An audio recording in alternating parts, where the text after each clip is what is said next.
sounds like he was just playing solitaire for like during that timeout. I mean, it's like sending a text. It's almost like sending a text when you're at a red light.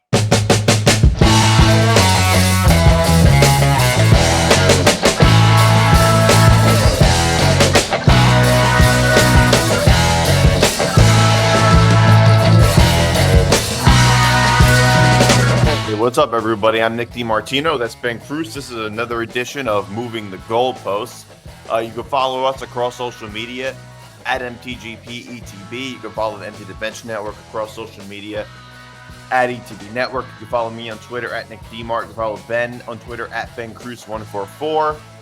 Make sure to like and subscribe. And you can listen to this show. You can watch all Empty the Bench shows on YouTube.com/ETB Network. You can listen to all Empty the Bench shows on ETBpodcast.com. And you can listen to Moving the Goalposts wherever you get your podcasts. And this show, make sure to like and subscribe.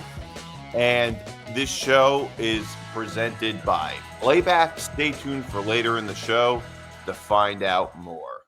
All right. So there's a lot of news today. Oklahoma City now up 3-2 in the finals. I always thought that there was a huge overreaction to Indiana getting up, going up 2-1.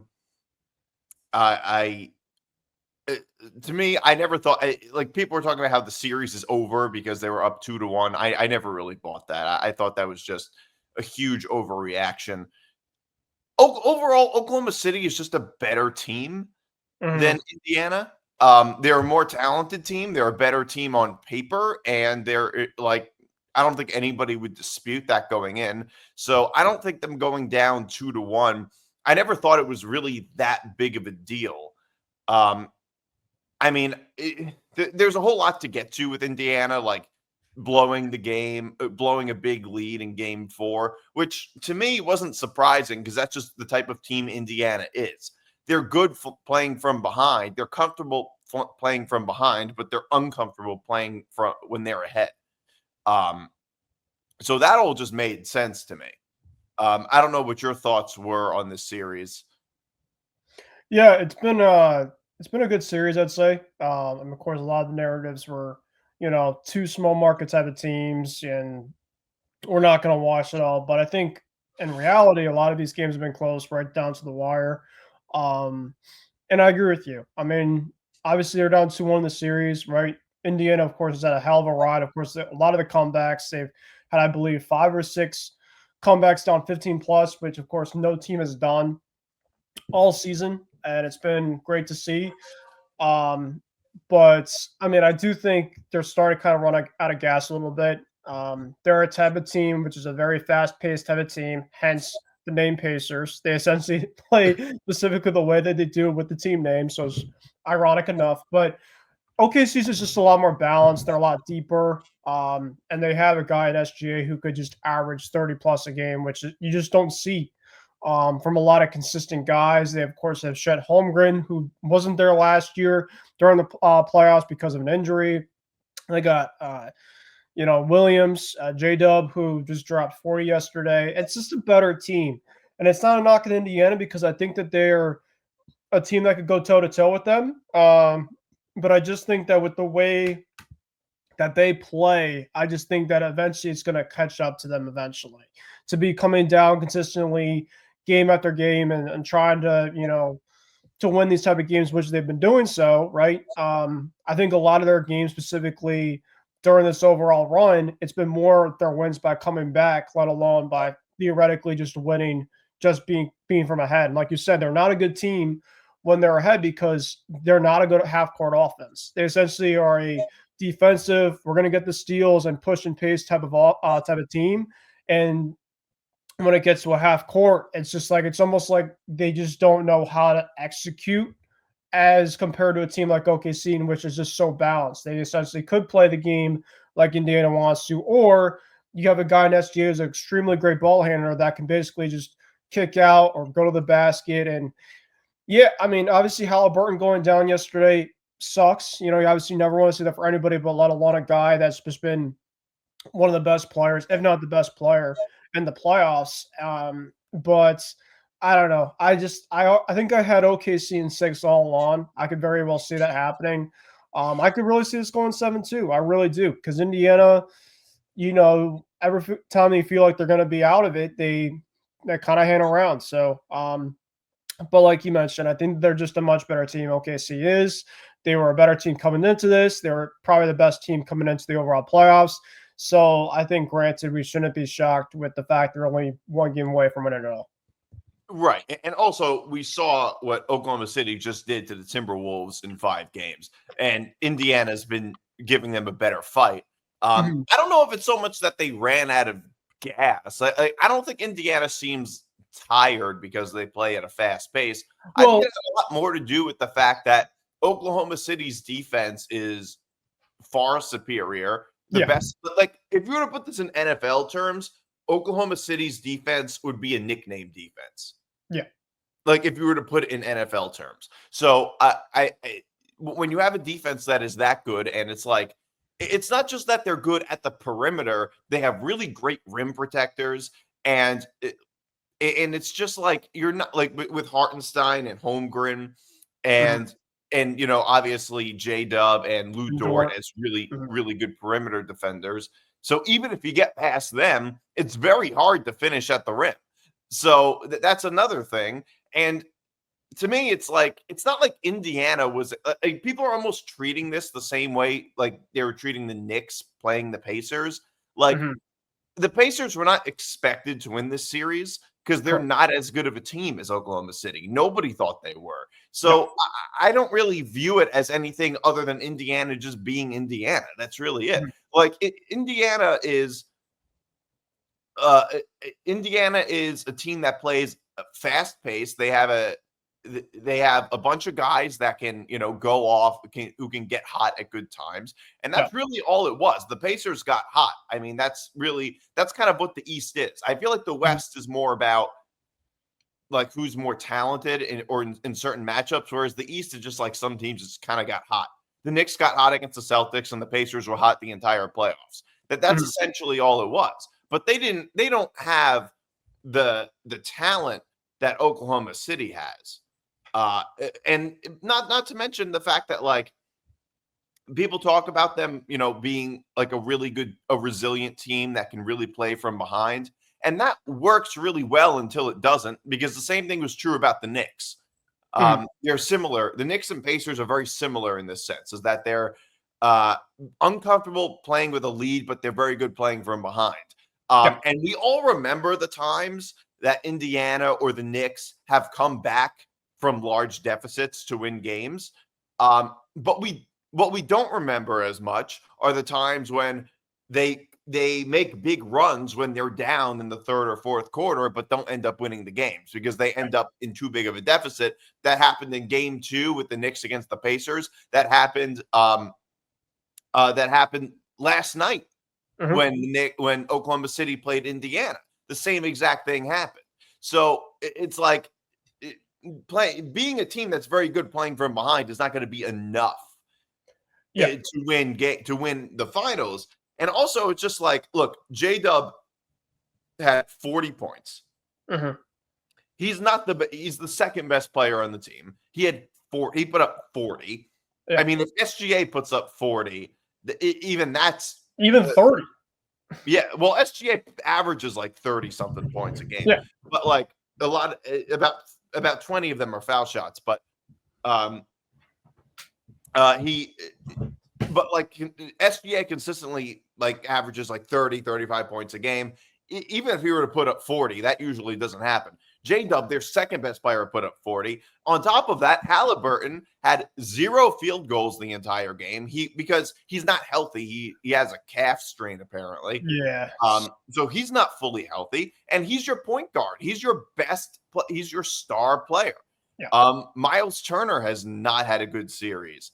And you know what? If Halliburton, your star player, is going to be a non-factor, and the second best player on Oklahoma City puts up 40, which he usually would not do, And he did it in a number of different ways. It was like some of it was in transition, some of it was hitting three, some of it was driving in a basket. If he puts up 40 and Halliburton has a calf strain and can't hit a single field goal the whole game, are you going to win? And you're playing on top of that, you're playing on the road. Would you expect to win? No. I mean, the odds are heavily not in your favor. Yeah, so that's really all it is. Like, you're not going to win that game if your best player isn't healthy and the second best player on the other team puts up 40. Now, maybe their defense could have done a little more to stop them, but you know what? When a guy gets hot, there's only so much you can do. And two, OKC is one of the best playoff environments in the NBA, and they typically are a very, very good team playing there. So not only the star player and Tyrese Halliburton is now playing not 100%. Like you said, Miles Turner has not been consistent. And to be frankly honest, Miles Turner wasn't exactly great against the Knicks either. He obviously had his flashy moments. Personally, I think the Pacers' best player for a lot of this has been Mathurin and Obi Toppin. I mean, in the overall in the finals, Obi Toppin's been, incredible. I mean, Aaron Nesmith obviously has had his flashes. The Pacers have guys that, like you said, that can get hot. It's about specifically is if your number one guy and the guy specifically that everybody's rallying around is not 100%. When you have to play a team like OKC, you have to have everybody be playing at their top of their game. And if you don't, it's unfortunate. But it's the common reality is if he's not 100%, I just don't see specifically this series going to a seventh game. You don't. I do. You do? I do. I don't see Indiana winning it. I could see it going to a seventh game. I could see it going to a game 7 just because of how resilient Indiana is, and they're Well, let me stay correct. I could definitely see it going to 7, but personally, if Halliburton is not at his 100%, I don't see specifically going this past the 6th game because I don't trust the Pacers, their secondary type of players to just. Even if Turner has 25 plus, I feel like OKC, I'm still taking their overall chance because Halliburton has to be that guy.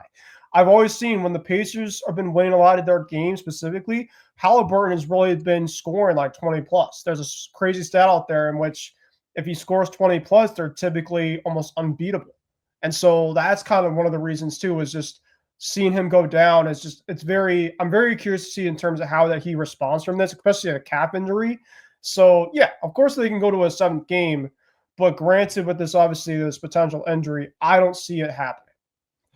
Yeah, I mean, I don't know how debilitating a calf injury is to the point where it's got to be somewhat debilitating, but to the point where it's like his ceiling is 0 field goals a game. Yeah, I don't know. That's not going to happen. But look, I mean, I've seen Halliburton in some of the games against the Knicks.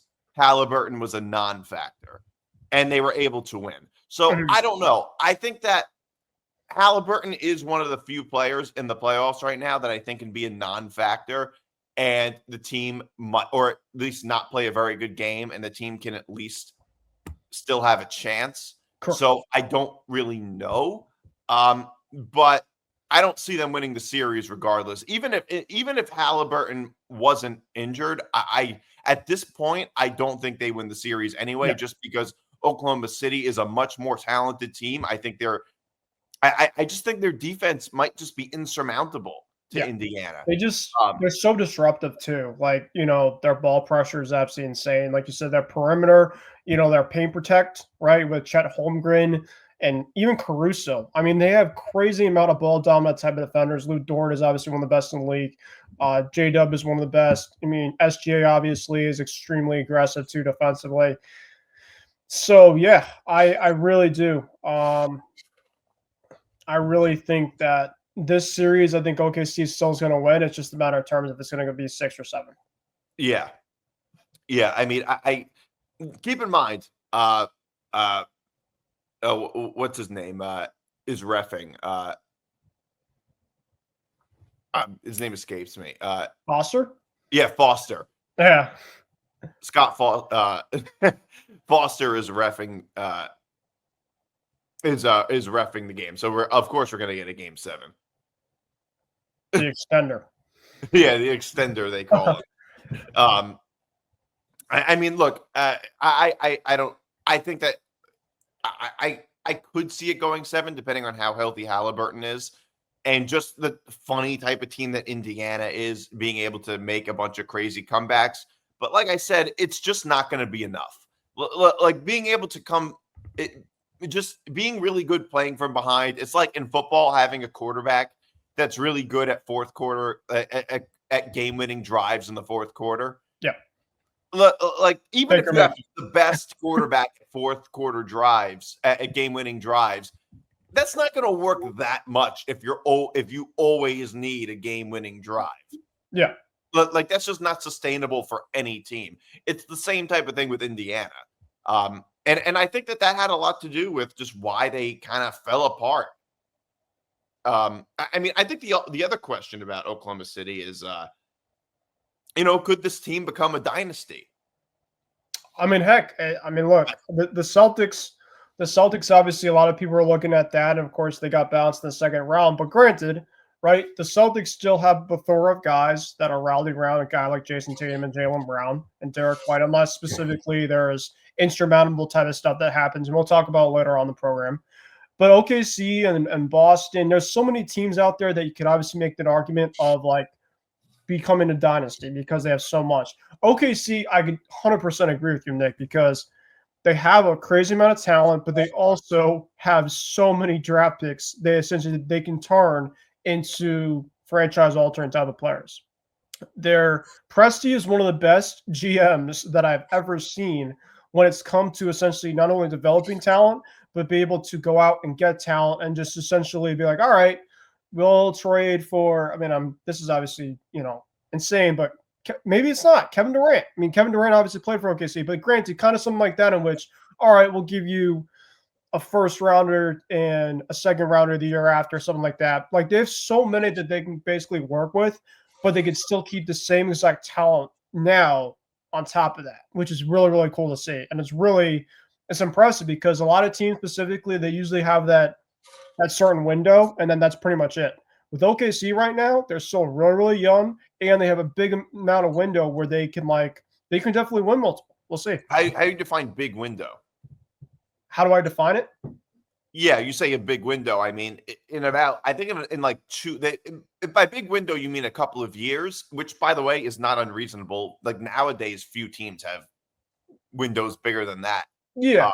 I mean, here's the thing. I agree with what you're saying. And I would say Oklahoma City will become a dynasty. I would say that. Yeah.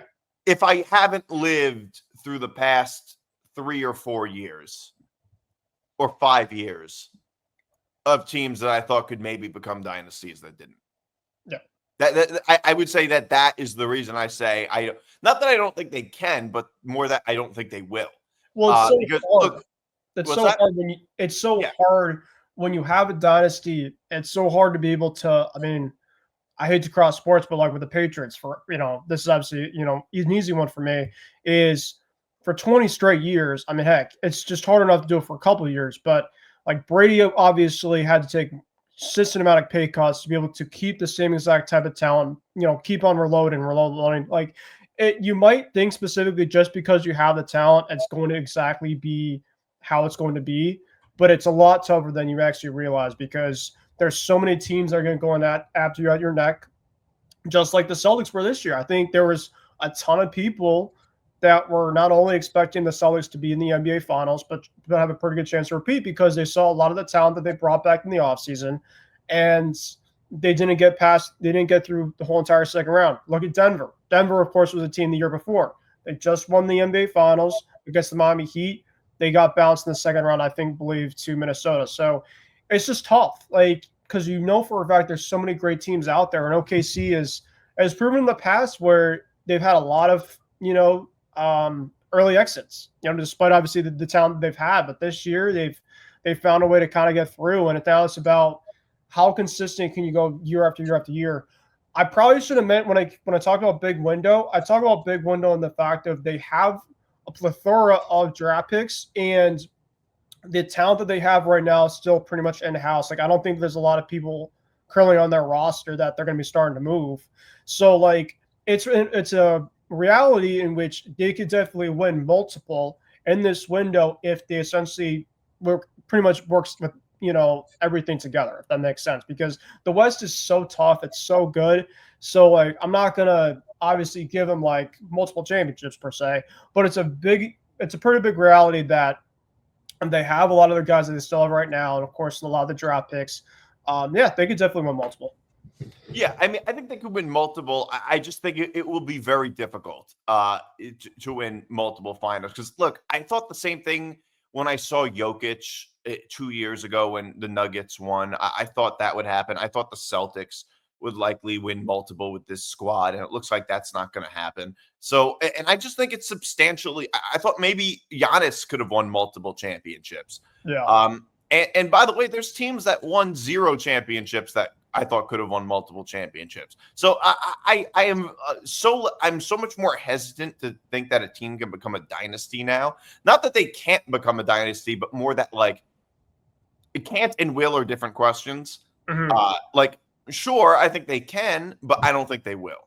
It's like playing. It's like playing the game assuming it on paper, but actually seeing it like play out. Right. That's exactly the kind of thing we were mentioning. Right, because if you look at every team on paper, the problem is that then you're ignoring every other team on paper. Yeah. And also on paper that's not always how things play out. I mean, yes, I do agree on paper Oklahoma City was the best team in the West, but it wouldn't have been such a shock if another team ended up winning coming out of the West, even though on paper. Celtics series, right? Right. On paper, the Celtics are a much better team than the Knicks, and I think that there was many Knicks fans out there, unless there was a crazy amount of delusional Knicks fans, that they had it. They're like, yeah, of course, the Celtics are a much better team on paper, but then when it translated onto the court, the Knicks, of course, were a team that just executed down the stretch better, and that was it. So like that's a clear example. Is like just because like you just see it's just a team that's out there in sports, there's so much the unknown until it physically you actually can see it happen. Most of the time, specifically, like in the Celtics case, if you told me for playing it 9 times out of 10, I would probably feel like the Celtics would probably be able to have that happen, right? To win at least 8 to 9, 10 times, probably against the Knicks, but it didn't happen. So it's sport. You just never know, and that's a clear example of kind of what we're kind of talking about. Well, it's harder nowadays. It's harder in today's day and age because of the new CBA. And I think or at least I think that's part of the reason that it's a bit harder to have these dynasties.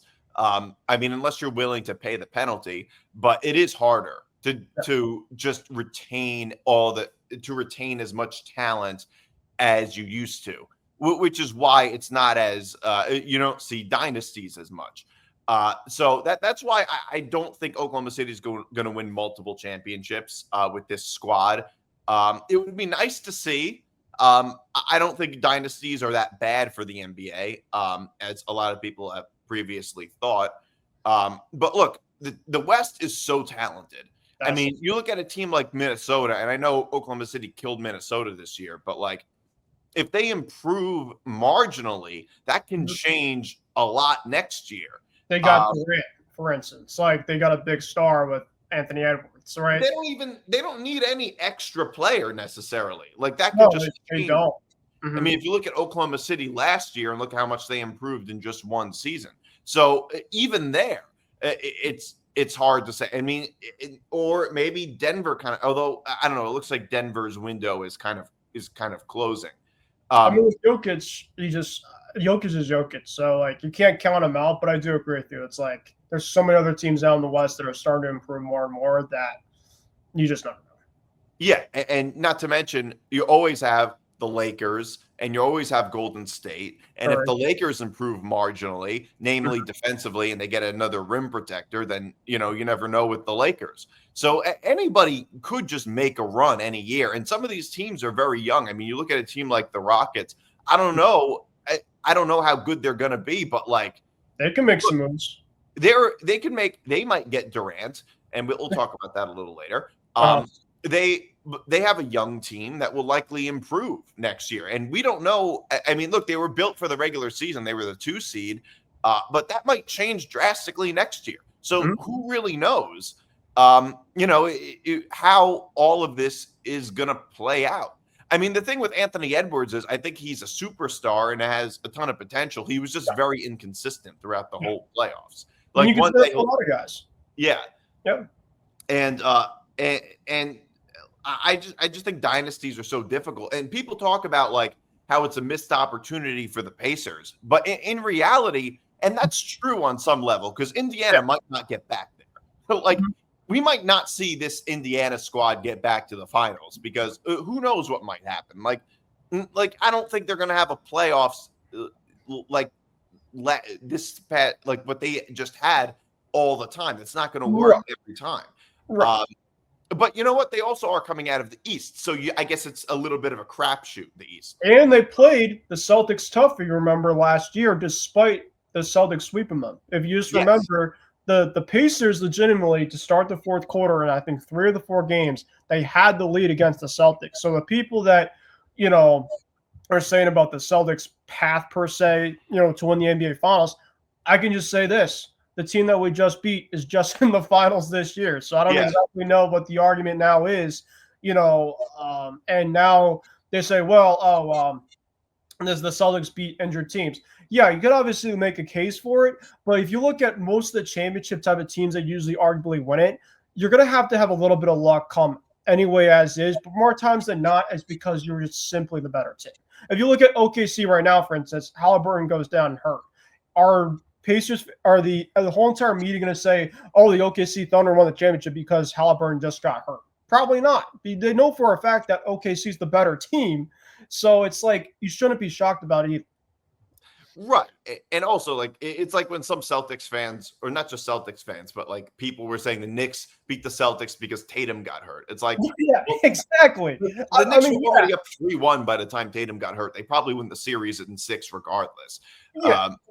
Even if Tatum was healthy, I still don't like the odds coming 3-1 because you could just have an off night from shooting, and the Celtics have shown in the past that it's a 3-point heavy type of team. If they don't shoot their threes to 100%, it's probably not going to happen. So yeah, and and just in general, it's just like I said with this new CBA, it's a lot harder to have a whole bunch of dynasties, and like I said, I'm not sure that's good for the sport. Like I'm not really sure that it is. Like I don't think dynasties are bad for. I mean, I think dynasties have their pros and cons. I think they're good to a point. I think that Cavs Warriors was a great rivalry. However, it wasn't really a fair fight at some point.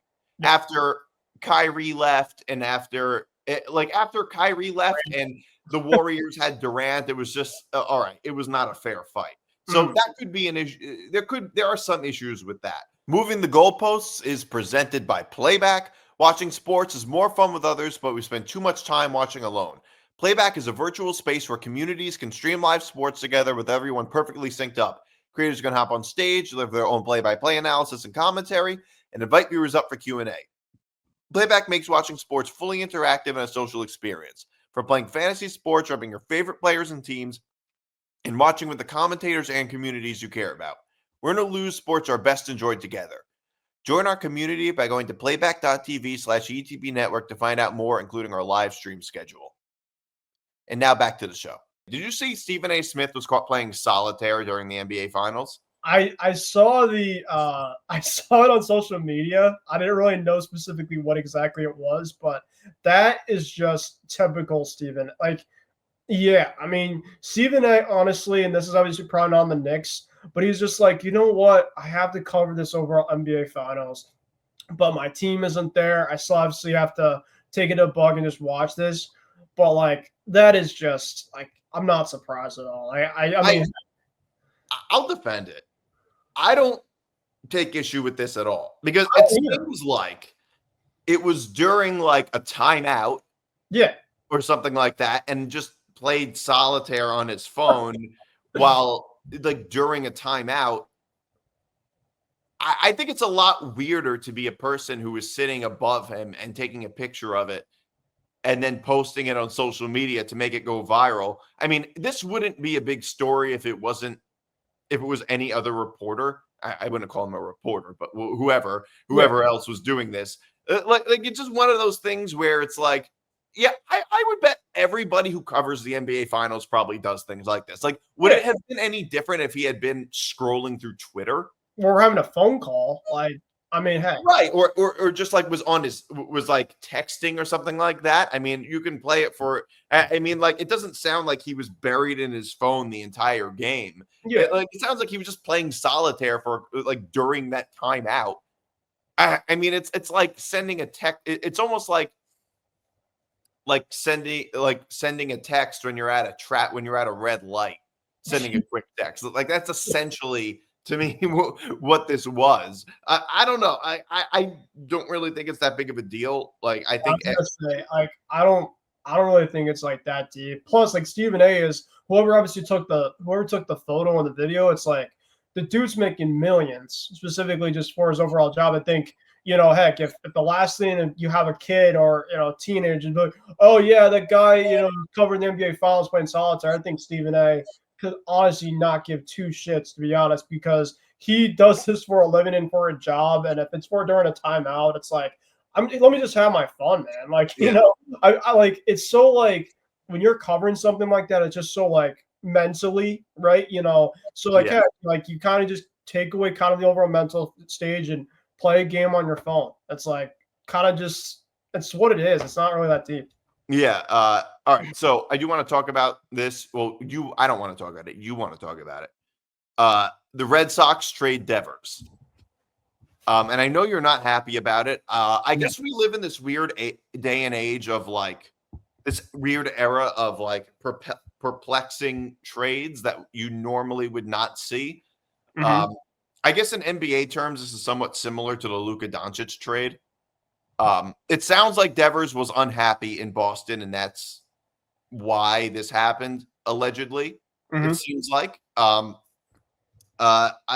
what they got a bunch of prospects for him? Yeah. So basically, the way it transpired, I'll actually kind of go through a quick play-by-play of how I got the overall news. So it was right after I celebrated Father's Day with my dad. We had surf and turf. It was a really good meal, and then I was extremely tired, so I took a nap. So I took a nap kind of like mid part of the day, and I had my phone off. I opened up my phone, and I just got messages left and right, like crazy messages from so many people trolling me, just laughing. I'm like, what is going on? Like, I'm literally just waking up from a nap, and then all of a sudden, like Rafael Devers stuff, this and that, and like kind of like the Luka trade. It's like, yeah, like really, like it's probably fake, this and that, and then all of a sudden, my first thing I saw was Jeff Passan, and it said Rafael Devers is getting traded to San Francisco Giants, and I'm like, what? Like, yeah, I mean, between like the drama and stuff in the offseason, like I knew for a fact, like, obviously he wasn't thrilled per se, but I do think that like I thought to a degree it was kind of overblown in a way. He obviously didn't have a great start to the year. For his first 2 weeks of the season, he was one of the worst hitters in baseball. But like you knew for a fact, like he was definitely going to change his season around. He's just one of the best hitters in baseball, and now he's on pace for like a 3 to 4 war season, which I'm not surprised about. But and he obviously had his press conference actually today with San Francisco, and the Red Sox had their press conference last night. Craig Russell and Sam Kennedy pretty much talking about this. And yes, well, I do think there's a little bit of unhappiness. The front office communication, this has obviously been granted now for a couple guys. Mookie Betts obviously getting traded. Xander Bogaerts obviously getting moved. Like, this is now like the old 2018 team, Nick, is now all gone. This is now 7 years now, and nobody from the 2018 team who won the World Series, the last Red Sox World Series, nobody's now there anymore, which is absolutely insanity to think. Well, it was 7 years ago. It's not that crazy to think. It feels crazy, but it's really not. It was 7 years ago. Yeah, but how many guys from the 2011 team were on the 2018 team? Right. But it's just like it's crazy to think like what happened from the front office now until from 2018, because you would at least expect some of the guys that were still from that team to still be with us throughout this season, the next couple of seasons beyond.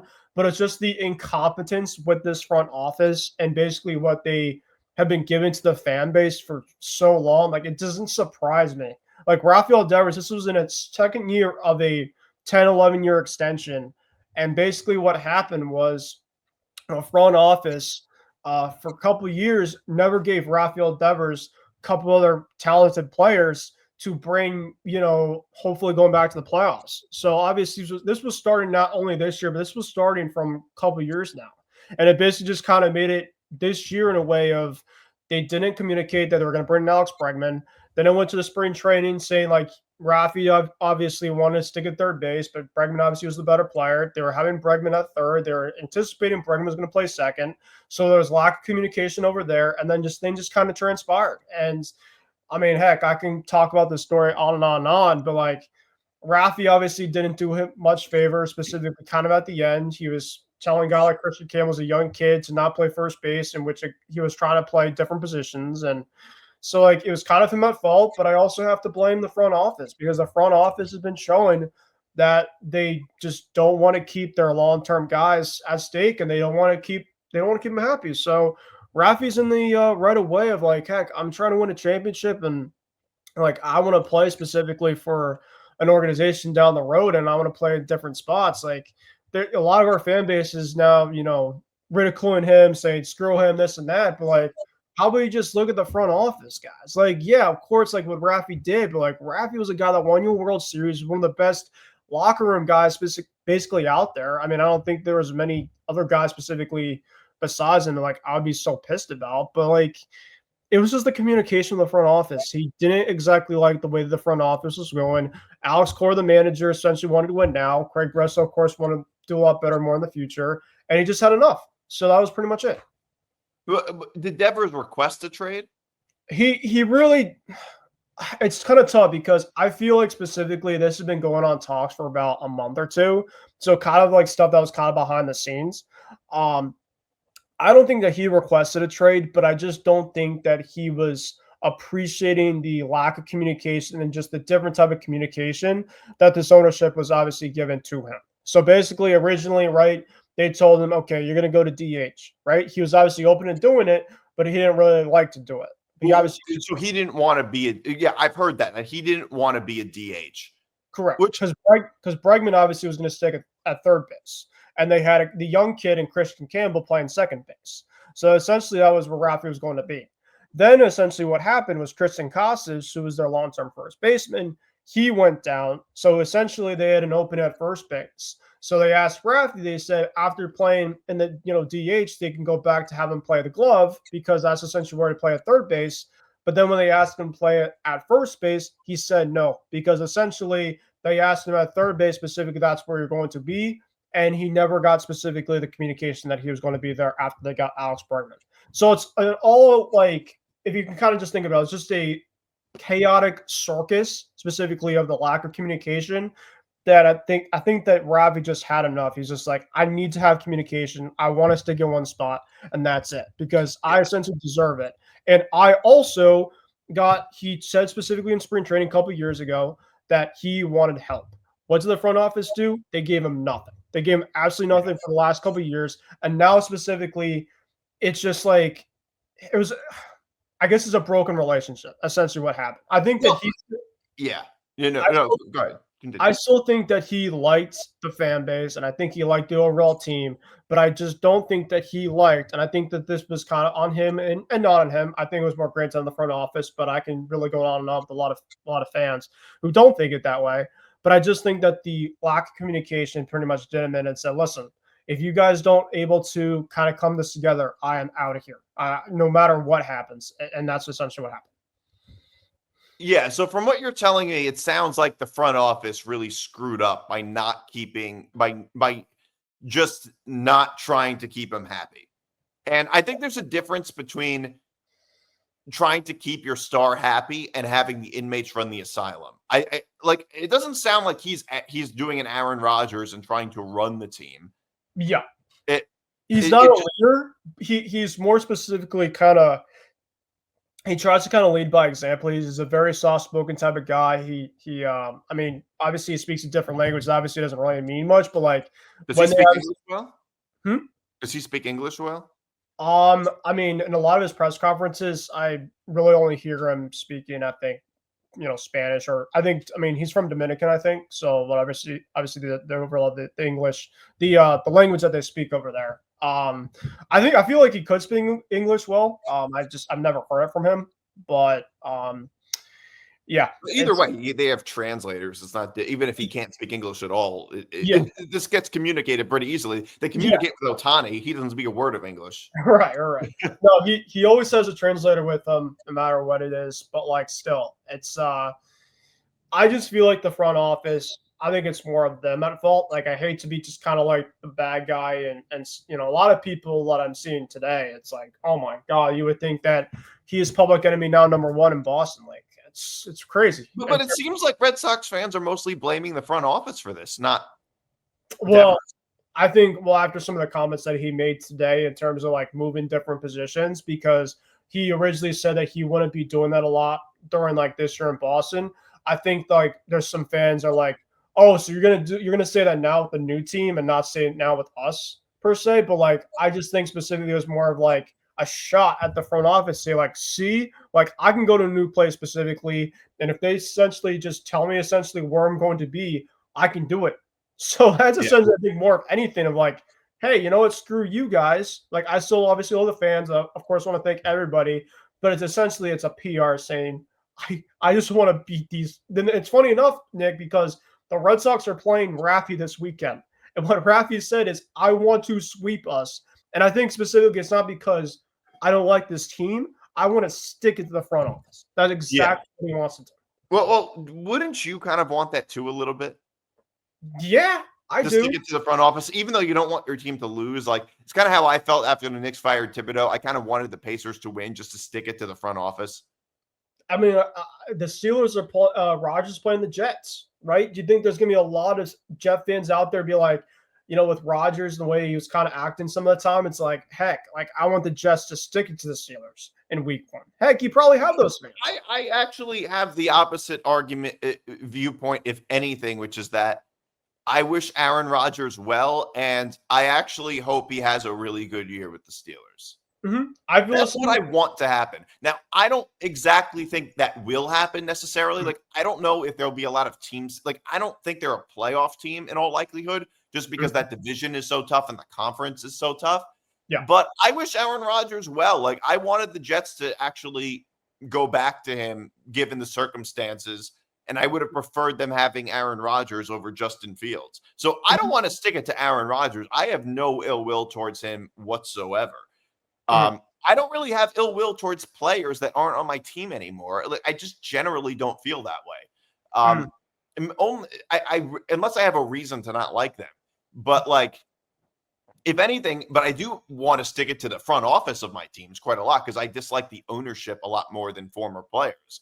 That's it. Mine too. And I mean, look, Red Sox ownership isn't great. It's probably not as bad as the Knicks ownership because at least the Red Sox were able to win rings. So there is that. Speaking of the Knicks, and we have a couple minutes to talk about this. Yep. Will the Knicks make a move? And it looks less and less likely that the Knicks will make a move. I saw a report from ESPN that apparently they're not interested in Durant at all. And I think that's a little crazy. Given that the Knicks have a lot of leverage against Phoenix, and I think the Knicks are absolutely batshit crazy if they don't want Durant under any circumstances. I think that's crazy. No, I agree. I mean, you look at the way the Knicks are the way they're kind of built right now, of course, with Brunson and Cat and stuff. Like, you would hope that they can try to see what they can do to compete to win a championship because I think that this is kind of a win now type of roster. I guess if you want to agree with me or not, I think most Knicks fans will say it. But you see a lot of the teams around them, and they're probably going to add more too. I mean, the Celtics, definitely we're going to talk about them quick, but like I expect them to obviously make a couple moves because they got to get under the second apron. So of course they're going to have to sacrifice a couple, tough decisions. Maybe, I don't know, with Indiana's certain payroll. I don't know what's going on with Miami, right? Cleveland's obviously a team that was one of the best teams last year. It's not just specifically the Knicks, staying pat. It's in terms of like what's going on around the league is a massive thing too. And I think with Coach Tibbs, of course, getting fired, you would think that, the front office is seeing, okay, we're going to fire your head coach, but then you're going to stand pat. It's like, I don't know. A lot of times when you essentially fire someone maybe in the front office, you start to kind of make some domino moves also too. So the fact that like Durant specifically, they're not really interested currently right now. I don't really understand specifically that personally. I think that Durant has a lot of suitors right now out there. I think there's a lot of mixed messages, to be honest, with the latest reports going on with him. And I mean, heck, I saw today that he was looking at the Boston Celtics too. Like you don't know. Like, but I do think it's kind of ludicrous to think like the Knicks aren't going to make some type of move. It's just a matter of how impactful what type of move they're going to make essentially will be. Well, I mean, it's not that ludicrous to say that they won't make a move. That sounds very characteristic of the Knicks. If they're supposed to make a move that they end up not making. Yeah, no, I agree. It's just like the impact of the move, essentially. Yeah. All right. So that's our show this week. I'm Nick DiMartino. That's Ben Kruse. This is another edition of Moving the Goalposts. You can follow me on Twitter at Nick DiMart, Ben at Ben Kruse 144. This podcast at MTGP ETB. And the Empty the Bench Network at ETB Network. I'll be back next week. See you then. See you guys.